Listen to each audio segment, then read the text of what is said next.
38강 다윗의 장막지기, 다윗의 마지막 말 5번째 말씀입니다.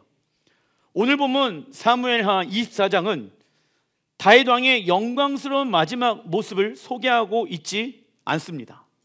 하나님을 의지하지 않고 사람과 환경을 의지하였던 다윗의 연약한 모습을 하나님은 지금 들춰내고 있다라는 것입니다.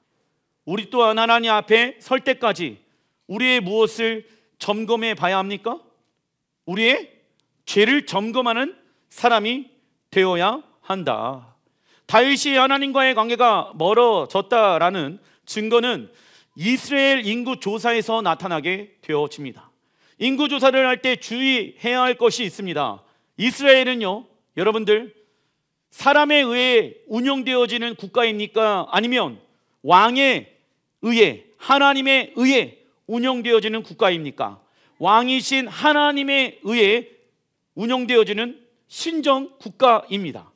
그래서 왕과 백성들은요, 하나님 대신해서 세워진 청지기의 역할을 감당해야 한다.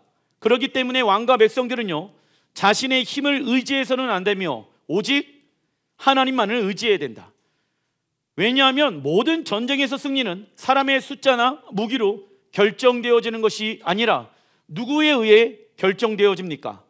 전쟁에 능하신 하나님에 의해 결정되어지기 때문입니다.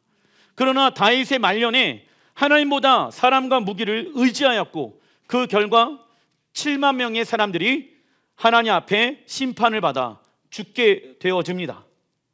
사무엘하 24장 18절 읽어보겠습니다. 이 날에 가시 다엘에게 이르러 그에게 아뢰되 올라가서 여부스 사람 아라우나의 타작 마당에서 여호와를 위하여 제단을 쌓으소서 하매 다윗이 여호와께서 명령하신 바 갓의 말대로 올라가니라. 아멘. 갓 선지자는 다윗 왕에게 아라우나의 타작 마당을 매입하여 거기에 제단을 만들어 하나님 앞에 회개하라고 말씀합니다. 여러분들, 이러한 다윗이 갓 선지자의 그 어떠한 말에 토를 달지 아니하고 어떠한 변명도 하지 아니하고 여호와께서 명령하신 갓 선지자의 말대로 아라우나 타작마당에 올라가 회개합니다. 이게 다윗과 사울의 차이점인 거예요. 사울은 범죄하게 되어졌을 때 무엇을 하게 되어집니까? 사람 탓, 다윗 탓, 환경 탓을 하면서 자신의 무엇을 직면하지 않습니까? 죄를 직면하지 아니하고 회개하지 않게 되어집니다. 그 결과 사울의 마음은 어떻게 되어집니까? 견고한 진이 되어져서 과거의 일들과 실패에 사로잡히게 되어지며 하나님께서 행하실 일들에 대한 기대함과 소망함 없이 살아가게 되어진다. 여러분들, 그래서 무엇하는 시간들을 단축시켜라. 회개하는 시간들을 단축시켜라. 그것이 지혜로운 사람들의 모습인 것입니다. 그런데 안타까운 것은 무엇이냐면, 여러분들, 믿음의 사람들이 꼭 하나님의 진노, 하나님의 심판을 경험하고 난 이후에 깨닫는 경우들이 너무 많이 있다라는 것입니다.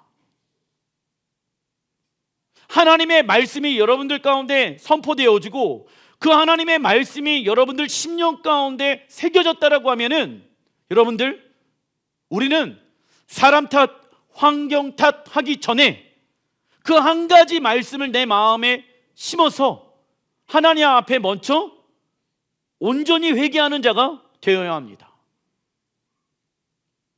여기에서 하나님의 마음에 합한 자와 하나님께 버림받은 사울과의 차이점이 되어진다고. 어떤 사람은 자기가 무엇을 고쳐야 되는가 알고 있습니다. 그런데 회개하지 아니하고 말씀으로 돌이키지 않는 사람들이 있습니다. 그 사람들은요, 결국 하나님의 은혜 안에 거할 수가 없습니다. 어쩔 수 없는 거 아니야? 누구나 다 이렇게 살아갈 수밖에 없는 거 아니야? 이러면서 자기 합리화 해버립니다. 이러한 모습은 사울의 모습이고, 이러한 모습은 내 마음 가운데 지금 견고한 진이 세워졌다라는 증거라는 것을 아시길 바랍니다. 그러나 다윗은 범죄하게 되어졌을 때 자신의 죄를 합리화하거나 다른 이를 탓하지 않았으며 하나님 앞에 나아가 온전히 회개하게 되어진다. 이처럼 우리는 겸손히 성령님의 조명하심을 통하여서 우리의 무엇을 직면할 수 있어야 합니까? 죄를 직면할 수 있어야 됩니다. 그래야 우리의 영혼이 깨어 있을 수 있는 것이죠. 그러나 교만한 자는요, 우리의 죄를 직면하지 아니하고 항상 자신의 말과 생각과 행동이 늘 맞다라고 생각할 것이며 남의 잘못된 부분들을 먼저 비난하고 판단하게 되어질 것이다. 내가 누군가를 향해서 계속 손가락질하고 있다라고 하면은 그 사람의 마음은 지금 견고한 진이 되어져 있고 내 안에 있는 죄를 보지 못하고 있는 증거다 라는 것입니다. 하나님은 다윗의 죄를 용서하시고 만나기 위해 제단으로 부르시고 계신다. 왜요? 하나님은 그 제단에서 다윗을 만나 주시길 원하시고 다윗의 죄를 용서해 주시기 위함입니다. 그러기 위해서는 갓 선지자의 말을 듣고 제단 앞으로 나아가야 되는 것 아니겠습니까? 제단은 하나님을 예배하는 장소이다. 예배는 무엇을 말합니까? 출애굽기 29장 42절에 읽어보겠습니다. 이는 너희가 대대로 여호와 앞 회막문에서 늘 드릴 번제라. 내가 거기서 너희와 만나고 내게 말하리라. 아멘. 이 안에서 우리는 예배의 정의를 내릴 수가 있습니다. 예배란 하나님을 만나고 하나님의 음성을 듣는 것입니다. 다윗은 하나님을 예배하면서 여호와는 나를 사랑하시며 나의 요새이시며 나를 보호하시고 구하시는 분이시며 내 방패와 피난처가 되시는 분이라는 것을 알게 됩니다. 그리고 다윗이 붙잡고 의지하였던 것들을 내려놓고 어떠한 고백을 예배 가운데 하게 되어집니까? 하나님은 항상 옳습니다. 하나님은 하실 수 있습니다 라는 고백을 하면서 하나님께 무엇을 내어드리게 되어집니까? 주권을 내어드리고 하나님의 주권을 인정하기 시작한다. 이처럼 우리는 예배를 드리는 것 자체에 목적을 두어서는 안 되며 이 예배 가운데 하나님을 만나야 되고 하나님의 음성을 들어야 합니다. 그리고 우리의 삶의 주도권을 누구에게 올려드려야 합니까? 하나님. 그래서 여러분들 두 손을 하나님 앞에 올려드리면서 찬양하고 기도하는 것은요, 나의 주도권을, 이 손은요 여호와의 것입니다. 하나님, 나의 주도권은 하나님 앞에 달려 있습니다. 내 삶은 주의 것입니다. 내 손으로 일한 그 돈으로 내가 먹고 마시고 입고 살아가는 것이 아니라 하나님의 은혜로 내가 먹고 마시고 살아갑니다. 이 손은 하나님의 것입니다 라는 고백으로 여러분들이 돌파해 나가야 될지라 믿습니다. 이것이 예배를 드리는 사람들의 진정한 자세가 되어야 하는 것이죠. 예배 가운데 우리의 주권과 권리를 온 우주의 왕이신 하나님 아버지께 내어드리는 순간부터 우리의 인생은 하나님께 달려있는 것이 되어지며 우리는 그 안에서 무엇을 경험하게 되어집니까? 진정한 자유와 행복과 기쁨을 경험하게 되어진다라는 것입니다. 그래서 언제 우리가 눈물이 나는지 아십니까? 하나님, 내가 붙잡고 있었던 것이 헛된 것이었습니다. 썩은 동아줄이었습니다. 하나님, 내 삶의 주도권을 여 앞에 내어드립니다. 이 주도권을 주님 앞에 내어드리게 되어졌을 때 내 삶은 주의 것입니다. 내어드리게 되어졌을 때 하나님 앞에 죄송하고 하나님 앞에 미안하고 그러면서 눈물로 회개하고 하나님 앞에 돌아가. 그런데 환경은 변화되어진 건 아무도 것도 없지만은 내 마음 가운데 뭐가 넘칩니까? 감사와 은혜와 할렐루야 기쁨이 넘치게 되어진다라는 것입니다. 그렇다면 하나님은 왜 다윗을 아라우나의 타작 마당으로 부르셨을까요? 우선 타작 마당의 용도가 무엇인지를 알아보겠습니다. 요엘서 2장 23절의 말씀을 보게 되어지면 시온의 자녀들아 기억해 주시길 바랍니다.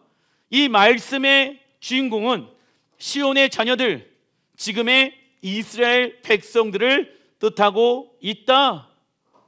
그 시온의 자녀들, 앞으로 돌아오게 되어질 이스라엘 백성들에게 하나님이 다음과 같이 예언의 말씀을 합니다. 읽어보겠습니다. 너희는 너희 하나님 여호와로 말미암아 기뻐하며 즐거워할지어다. 그가 너희를 위하여 비를 내리시되 이른 비를 너희에게 적당하게 주시리니 이른 비와 늦은 비가 예전과 같을 것이니라.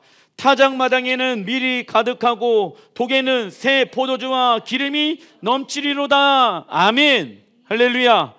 타작마당의 첫 번째 용도는 읽어보겠습니다. 우리가 하나님의 말씀에 순종하면 하나님께서 이른 비를 적당하게 내려주셔서 풍성한 곡식을 추수하는 장소입니다. 풍성한 곡식을 추수하는 장소가 되어지는 곳, 그곳이 타작마당이 되어진다. 하나님은 우리에게 풍성한 삶을 공급해 주시길 원하시며 저를 따라 비를 주시길 원하신다. 그런데 비가 많이 와도 문제이고 적게 와도 문제이지요. 그러나 하나님의 말씀에 순종할 때 하나님은 적당한 비를 철을 따라 내려주신다라고 말씀하십니다. 즉 흉년과 풍년은 누구에게 달려 있습니까? 하나님의 손에 달려 있다. 마지막 때에도 마찬가지처럼 여러분들 7년 환란 가운데 전 3년 반과 후 3년 반이 있지요. 여러분들 흉년과 풍년은 다 누구에게 달려 있는 것입니까? 여호와 하나님 앞에 달려 있다. 그래서 여러분들 풍년의 날에 우리는 마음껏 쓰고 마음껏 내가 사고 싶은 거 사는 것이 아니라 흉년의 날이 오기 때문에 우리는 그 날을 위하여 준비되어야 하는 것입니다. 이때 우리가 해야 하는 것은 우리의 마음의 밭을 무엇으로 변화시켜야 합니까? 착하고 좋은 땅을 만들어내는 것은 먼저 그의 나라와 그의 의를 구하는 삶이라고 말할 수 있겠지요. 내가 원하는 문제를 해결하기 위하여 내 마음이 길가에 있거나 돌짝밭에 있거나, 여러분들 돌짝밭 그리고 길가 그리고 또 가시덤불밭을 예수님께서는 뭐라고 말씀하십니까? 세상의 염려와 기운으로 막혀갖고 생명의 씨앗이 우리의 마음 가운데 심겨졌는데 더 이상 자라나지 않는 거, 그 이유가 내가 세상을 너무 근심하고 걱정하고 염려하고 있기 때문에. 그래서 우리의 마음의 밭을 좋은 땅으로 변화시키기 위해서는 먼저 그의 나라와 의를 구하는 삶을 살아가야 된다. 왜? 우리가 돌아가야 될 그의 나라, 아버지의 집으로 우리가 가야 하는 것이 우리의 최종적인 인생의 목적이기 때문입니다. 믿으십니까? 이 땅에 영원히 우리는 살아가는 것이 아니라, 여러분들 한번 태어났잖아요. 그러면 태어난 인생은요, 죽음을 향하여서 달려가고 있다는 것을 깨닫기 바랍니다. 우리는 다 무엇을 향하여 살고 있습니까? 죽을 날을 위하여 살고 있는 거예요. 그러나 우리는 죽는 날, 영원히 죽는 것이 아니라 반드시 부활의 날이 올 거라 믿습니다. 그래서 세상 사람들과 다른 길로 살아가야 하는 것이죠. 이것이 착하고 좋은 땅, 우리의 마음을 기경하는 것이죠. 생명의 씨를 의미하는 것은 하나님의 말씀을 우리의 마음 가운데 먼저 심어야 하는 것이며, 우리가 열매를 맺기 위해서는 여러분들 어떻게 해야 됩니까? 인내해야 한다. 생명의 씨앗이 우리의 심령 가운데 심겨졌다라고 하면은 반드시 열매가 맺을 때가 있습니까? 없습니까? 하나님의 말씀이 우리의 마음 가운데, 생각 가운데 심겨졌다라고 하면은 열매가 맺을 때까지 우리는 인내해야 된다고. 마태복음 7장 19절에 읽어보겠습니다. 아름다운 열매를 맺지 아니하는 나무마다 찍혀 불에 던져니라. 이러므로 그들의 열매로 그들을 알리라. 나더러 주여 주여 하는 자마다 나 천국에 들어갈 것이 아니요 다만 하늘에 계신 내 아버지의 뜻대로 행하는 자라야 들어가리라. 우리가 예수를 믿고 있다라는 증거는 무엇을 통하여 알 수 있습니까? 우리의 삶 가운데 생명의 씨앗인 하나님의 말씀이 심겨져 있는데 아름다운 열매를 맺지 아니하는 나무마다 하나님은 어떻게 하신다라고 말씀하십니까? 불에 던지겠다. 그래서 우리가 예수를 믿고 있다는 증거가 나타나야 되는데, 교회를 다니기 때문에 나는 예수를 믿는다라고 그것이 우리에게 증거가 되어줄 수 있습니까? 없습니까? 없는 것이죠. 우리의 삶 가운데 무엇을 맺어야 됩니까? 구원의 열매, 성령의 열매, 성령의 9가지의 열매. 구원의 열매란 무엇을 말합니까? 적어놔 주십시오. 하나님의 신성한 성품에 참여하는 것을 말하는 것이죠. 그러나 예수와의 재림의 때에 많은 사람들이 타작 마당에서 예수를 향하여 무엇이라고 외칠까요? 주여 주여라고 외치지만 교회 안에는 불법이 성행함으로 구원을 받는 이들의 숫자가 적게 될 것입니다. 그래서 하나님이 말씀하시죠. 살아있을 때, 고린도 후서에 보게 되어지면 너희들이 살아있을 때 너희들 안에 믿음이 있는가 없는가를 점검하라.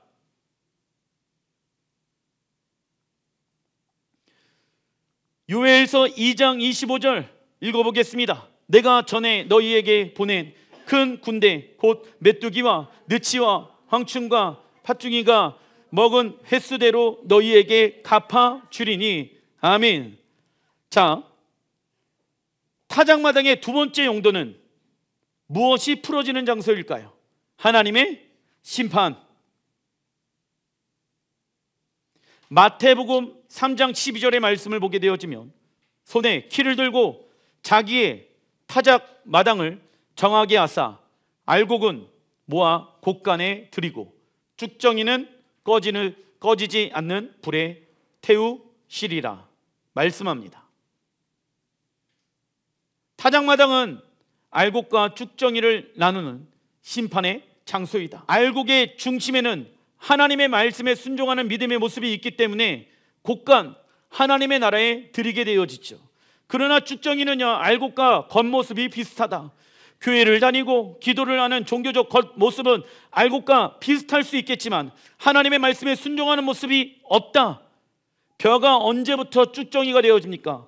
벼꽃이 필 때, 비를 많이 맞아 썩었거나 땅에 영양분이 없을 때. 여러분들, 우리의 삶 가운데 영양분은 무엇을 말합니까? 하나님의 말씀, 은혜이겠죠. 그때 쭉정이가 되어진다. 그래서 예수를 통해 구원이 시작되어졌지만 벼가 되어졌어요. 하나님의 말씀으로 영양분을 쭉 공급받지 않는다라고 하면 저도 여러분들도 다 쭉정이가 될 수 있는 가능성이 100%입니다. 그 결과 쭉정이는 꺼지지 아니하는 불에 태워버리게 되어진다. 그래서 예수께서 재림하실 때 타작마당에서 알곡과 쭉정이를 나누시는 재판장으로, 왕으로 오시는 것입니다. 예레미야 51장 33절 읽어보겠습니다. 만군의 여호와 이스라엘의 하나님이 이같이 말씀하시되 딸 바벨론은 때가 이른 타작마당과 같은지라 미구의 추수 때가 이르리라 하시는도다. 아멘. 하나님은 결코 무너지지 않을 것 같은 거대 제국 바벨론을 멸망을 예고하시고 그 말씀을 성취하십니다. 그런데 여러분들, 예레미야 51장 이 33절의 말씀은 여러분들 과거에 일어난 일이지만 100% 다 아직 성취되어지지 않았다. 마지막 때 다시 반복되어진다. 그것이 요한계시록 17장 3절 시작. 곧 성령으로 나를 데리고 광야로 가니라. 내가 보니 여자가 붉은빛 짐승을 탔는데 그 이마에 이름이 기록되었으니 비밀이라 큰 바벨론이라 땅의 음녀들과 가증한 것들의 어미라. 아멘. 즉 사도 요한은 성령님의 계시를 통하여 적그리스도가 일어나 바벨론과 바벨론의 딸들이 세워질 것을 알게 되어집니다. 그래서 여러분들 1948년도에 예루살렘이 다시 세워지고 재건되어진 것처럼 저는 예언합니다. 바벨이라는 도시가 아마 세워나게 될 것입니다. 그게 언제 어떻게 어떠한 모양으로 세워질지는 모릅니다. 그런데 하나 알 수가 있는 것은 무엇입니까? 사우디아라비아에 지금 어떠한 도시가 세워지고 있습니까? 네온시티. 성경에 보게 되어지면 예수야를 믿는, 하나님을 믿는 사람들을 시온의 딸 또는 예루살렘의 딸들이라고 얘기합니다. 왜냐하면 예루살렘이 왜 여성형으로 되어져 있냐면 신랑 예수야는 남성형이거든. 그 신랑 예수야를 품을 수 있는 도시가 어디입니까? 예루살렘이기 때문에. 그래서 예루살렘의 성에 들어가 있는 사람들, 즉 구원이 완성되어지는 사람들은 이 땅에 완성되어질 새하늘 새 땅 새 예루살렘 안으로 들어가 살아가게 되어질 것입니다. 그런데 무엇이 또 일어납니까? 바벨론의 딸들이 일어난대요 지금. 그러면 예루살렘의 딸들은 무엇에 의해 살아갈까요? 하나님의 말씀에 의해 살아가겠죠. 그러나 바벨론의 딸들은요 무엇에 의해 살아갈까요? 세상 시스템. 이 세상 시스템은 누가 만들어 놨을까요? 악한 적그리스도의 영이 만들어 놨다라는 것입니다. 바벨론의 딸들은 세상의 시스템으로 살아가며 거짓 종교의 영으로 살아가는 자입니다. 바벨 나라의 언어로 바벨의 뜻은요 무엇인지 아십니까? 하늘의 문입니다. 그러나 히브리어로 바벨의 뜻은 무엇입니까? 혼란과 혼돈입니다. 바벨 사람들은 이 땅에서 사단의 나라에 하늘의 문이 열리길 원하였고 사단의 능력을 통하여 이 땅에서 내가 주인된 삶을 살길 원하였습니다. 그러나 성경은 바벨론의 딸들을 대적할 누구를 세우신다라고 말씀하고 있습니까? 순결한 예루살렘의 딸들,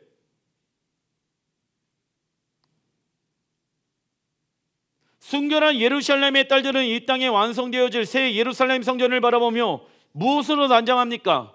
하나님의 말씀, 신랑 예수와 한 분만을 사랑하고 기다리는 자를 의미하지요. 그래서 우리 살아있는 교회는 바벨론의 가르침을 버려야 합니다. 세상의 가르침을 버려야 합니다. 그리고 순결한 예루살렘의 딸이 되어져서 예수아가 오실 길을 준비해야 합니다.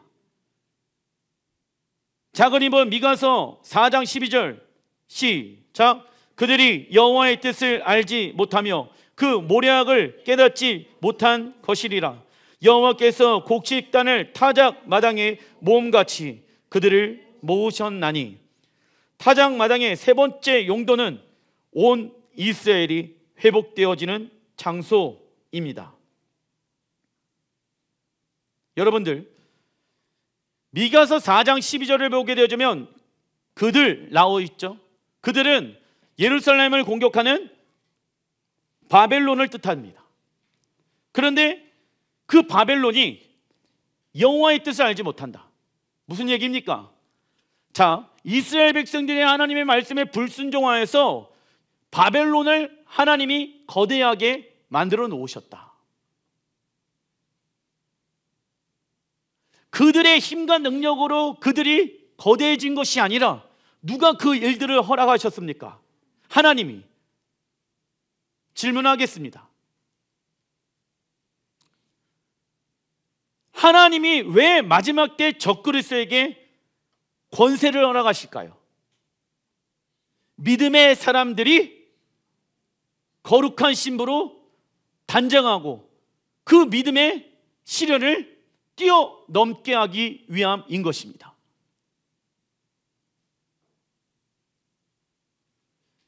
그래서 마지막 때 타작마당으로 모으신대. 단순히 여러분들 온 이스라엘만 모으시는 것이 아니라 누구도 모은다. 바벨론, 마지막 때 세워질 바벨론의 딸들을 모으신다. 왜요? 그 안에서 심판하시기 위함입니다. 하나님이 지금 다윗을 그 타작마당으로 부르시고 계시는 거예요. 범죄하여서 이스라엘 백성들의 7만 명의 사람들을 죽였는데 하나님이 마지막 때 이곳에서 어떠한 일이 일어날 것인가, 그 일을 알려주기 위하여 준비하여라 말씀하고 계십니다. 바벨론은 자신들의 힘으로 예루살렘 성전을 정복한 것처럼 생각하였으나 그것은 착각이었다. 예루살렘 성전이 정복당한 것은 이스라엘 백성들이 하나님을 떠나 살아가는 것이 얼마나 큰 절망인지를 깨닫고 다시 하나님의 말씀으로 무장되어 예루살렘으로 돌아오는 것이 하나님의 크나큰 섭리였지요. 그리고 하나님은 마지막 때 열방 가운데 흩어져 있는 유대인들을 다시 어디로 모으십니까? 타작마당으로 모으신다. 타작마당은 아까 말씀드렸죠? 풍성한 곡식을 추수하는 곳, 구원받은 사람들을 최종 구원의 완성이 되어지는 곳, 그리고 쭉정이가 알곡이 심판받는 곳, 그리고 온 이스라엘과 바벨론을 하나님이 심판하시는 그곳.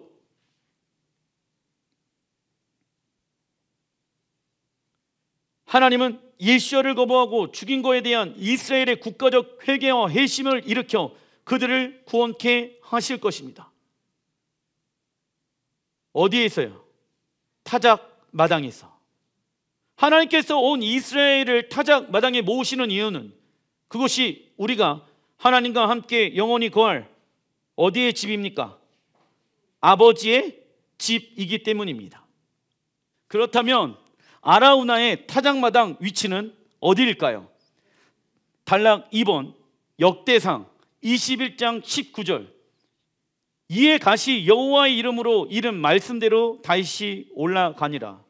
21절 다윗이 오르난에게 나아가매. 오르난, 아까 아라우나 같은 말입니다. 21절 다윗이 오르난에게 나아가매. 오르난이 내다 보다가 다윗을 보고 타작마당에서 나와 얼굴을 땅에 대고 다윗에게 절하매.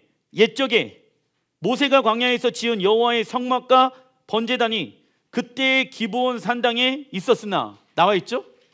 여러분들 이해가 안 되는 거예요. 무엇이? 하나님이 말씀하셔갖고 아라우나의 타작마당으로 가라고. 왜? 하나님은 그 안에서 번제를 드림으로 하나님을 만나고 하나님의 음성을 듣고 다윗을 회복시키길 원하셨겠죠. 그런데 갑자기 어떠한 말을 하고 있습니까? 모세의 장막이 나오는 거야. 29절 옛적에 모세가 광야에서 지은 여호와의 성막 번제단이 그때 기브온 산당이 있었으나, 그러면서 역대상 22장 1절이 넘어가게 되어지는데 다윗이 이르되 이는 여호와 하나님의 성전이요 이는 이스라엘의 번제단이라 하였더라. 여러분들, 그렇다면 다윗은 여호와 하나님의 성전이 세워질 것이 어딘지를 알았다 몰랐다? 이 말씀을 받기 전부터 알았다는 거예요. 그것이 어디입니까? 시온이겠죠. 그것이 아라우나의 타작마당인 거야. 그런데 그때 하나님이 말씀하십니다. 2절 다윗이 명령하여 이스라엘 땅에 거류하는 이방 사람들을 모으고 석수를 시켜 하나님의 성전을 건축할 돌을 다듬게 하고. 아라우나의 타작마당은 역대상 21장 20절에 나오는 오르난과 동일한 인물이다. 성경은 다윗이 아라우나의 타작마당에서 하나님 앞에 회개하며 예배를 드리고 있는 내용에서 갑자기 모세가 광야에서 지은 여호와의 성막이 기브온 산당에 있다는 것을 말씀합니다. 참고로 하나님은 다윗과 솔로몬 성전을 지을 때 성막을 높당과 기브온 산당과 실로 등으로 옮겨 다니게 하였다. 그런데 하나님은 다윗에게 여호와의 성막이 마지막으로 옮겨져야 할 곳이 아라우나의 타작마당이라고 말씀하시는 것이죠. 역대상 3장 1절 그곳이 어디일까요? 솔로몬이 예루살렘 모리아 산에 여호와의 전 건축하기를 시작하니. 할렐루야. 여러분들, 지금 다윗이 말년이에요. 그리고 다윗에 관한 이야기가 이 사무엘하 24장에 지금 오늘 마무리가 되어지는 거예요. 그런데 다윗의 말년에 하나님이 어디로 그를 부르시고 계십니까? 하나님이 영원전부터 택하시고 영원부터 우리와 함께 거하시기로 결정한 그 장소로 다윗을 지금 부르시고 계시는 거예요. 그리고 모리아산은 어디입니까?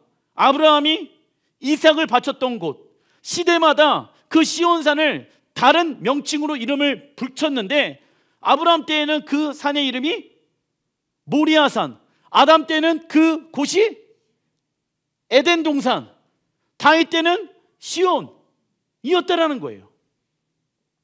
그곳이 어디입니까? 모리아산이 예수님께서 십자가에서 우리를 위하여 못 박히시고 죽으신 그 곳이 아니겠습니까? 여호와의 전 건축하기를 시작하니 그곳은 전에 여호와께서 그의 아버지 다윗에게 나타나신 곳이요 여보스 사람 오르나의 타작마당에 다윗이 정한 곳이니라. 아라우나의 타작마당은 우리가 하나님의 말씀에 순종하면 하나님께서 이른비를 적당하게 내려주셔서 풍성한 곡식, 즉 구원의 열매를 추수하는 장소가 될 것이며, 하나님의 심판이 풀어지는 장소가 될 것이며, 온 이스라엘이 회복되어지는 장소가 될 것입니다. 아라우나의 타작마당의 이름은 예루샬라임입니다. 예루샬라임은 하나님께서 창세전부터 당신의 거처를 삼고자 한 곳이며 영원히 쉴 곳입니다. 그리고 모리아산은 장차 예루살렘에 세워질 곳이죠. 아브라함은 모리아산에서 이삭을 통하여 예수와의 죽음과 부활, 그리고 온 인류가 죄사함을 받고 구원을 받게 될 것을 미리 보게 되어집니다. 그리고 아브라함은 그 땅의 이름을 뭐라고 이름을 짓게 되어집니까? 여호와 이레. 그렇다면 여러분들, 여호와 이레가 단순히 이삭을 대신해서 양을 준비하였기 때문에 아브라함이 여호와 이레, 모든 것을 예비하신 하나님, 단순히 이삭을 대신하여서 양만 준비하였기 때문에 모든 것을 예비하신 하나님에 대한 계시를 받았을까요? 아니죠.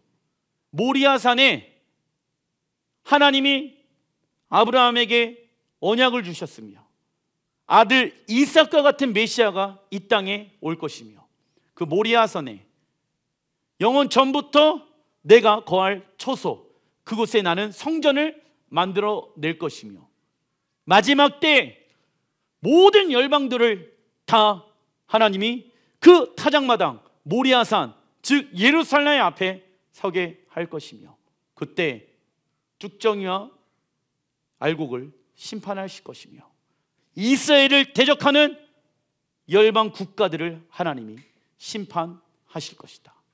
모든 것을 다 계획해 놓으신 여호와 하나님, 그분의 이름은 여호와 이레. 아브라함이 아마도 그 모리아산에서 이러한 계시를 받지 않았겠습니까?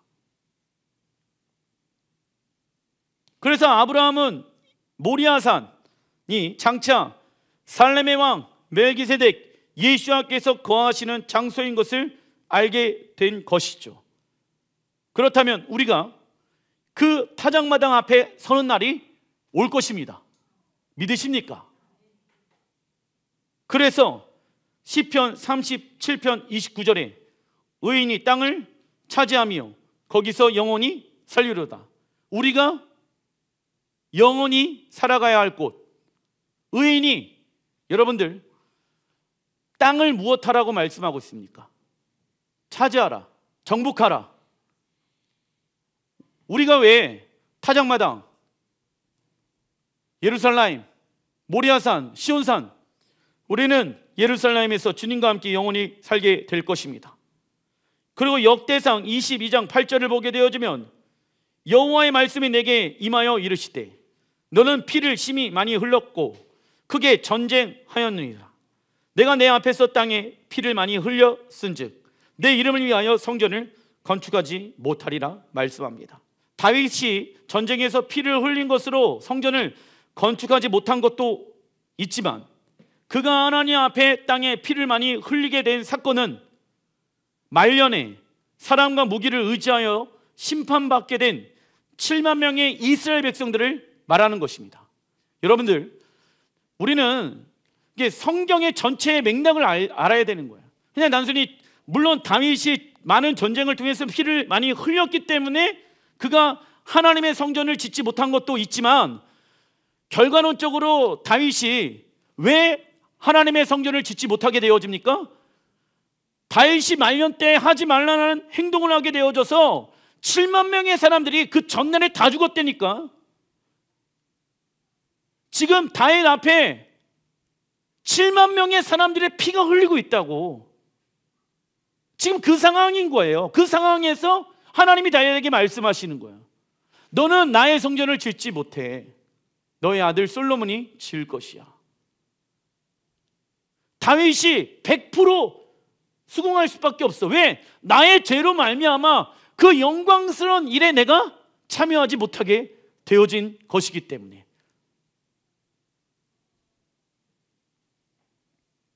사무엘하 24장 24절 왕이 아라우나에게 이르되 그렇지 아니하다. 내가 값을 주고 내게서 살리라. 값 없이는 내 하나님 여호와께 번제를 드리지 아니하리라.